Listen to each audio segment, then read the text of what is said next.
உலக பூக்களின் வாசம் உனக்கு சிறை பிடிப்பேன். உலர்ந்த மேகத்தை கொண்டு நிலவின் கரை துடைப்பேன். ஏனென்றால்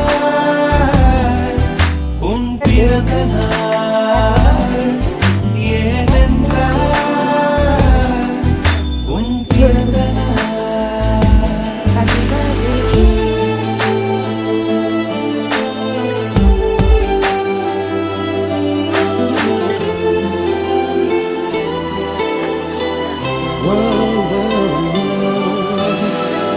கிளை ஒன்றில் மேடை அமைத்து ஒளி வாங்கி கையில் கொடுத்து பறவைகளை பாடச் செய்வேன். இலையெல்லாம் கைகள் தட்ட அதில் வெல்லும் பறவை ஒன்றை உன் காதில்